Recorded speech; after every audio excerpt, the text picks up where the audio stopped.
This was in 14th century. Vijayanagara was ruled by Virupaksha, King Virupaksha II. At the time when he came to power, there were many people, many descendants in that family who were claiming to rule the world, to rule that part of the kingdom.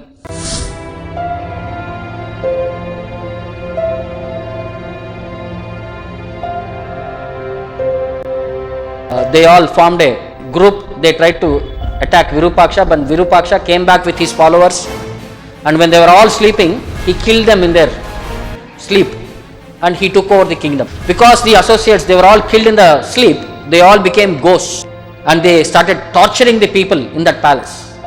They want to take revenge for being killed in the dead of the night. So he could not stay in that palace, so he had to quit that palace and go away to some other palace and stay there.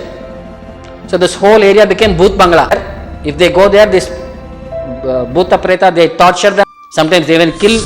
At that time, there were two devotees who were disciples of Tirumala Nambi. He is the uncle of Ramanujacharya. He is the one who was personally serving Lord Srinivasa. And Srinivasa used to call him as Tata. Tata means my dear father. Tatacharya. So they came to this kingdom to meet Virupaksha so that they could gain his audience and speak to him and gain some financial support so that they can engage in propagation of devotional service. So at that time they came in the evening. They did not know, because they are not from Vijayanagara kingdom, they did not know that the king has left this palace and this palace is haunted by ghosts. They came around 5:30 in the evening. They were carrying one Ramayana in their hand. And when they came near the gate, so the Bhuta Preta sentries who were there, seeing their Brahman effulgence because of their sincere devotion, permitted them inside. So as they were walking, it was almost like twilight area. The shadows were coming. The palace was lit by lights, but shadows were more dominant because ghosts stay there, no. Light will be there, but it is shadow light. So when they were moving forward, they came across the assembly where the king of the ghosts is sitting there with all his members. So these people, when they came there, the king asked, "Who are you? What made you come here?" They started claiming their name is so and so. One person's name is Narsimhachar and another person's name is Sri Ranganathachar. We are all descendants of Tirumala Nambi, and we are here to seek your assistance so that we will be able to propagate the glories of Lord Ramachandra. So we wanted to give you an opportunity to hear Ramayana by us. So then they thought, this ghost thought, this is an opportunity for us. Lord had sent in the form of these devotees to hear Ramayana and become liberated from this ghostly existence. So they said, okay, we'll do one thing. Every day evening you recite Ramayana for us, because daytime we are all busy. So evening time will come and we will hear from you Ramayana. So they started reciting Ramayana in such a melodious way.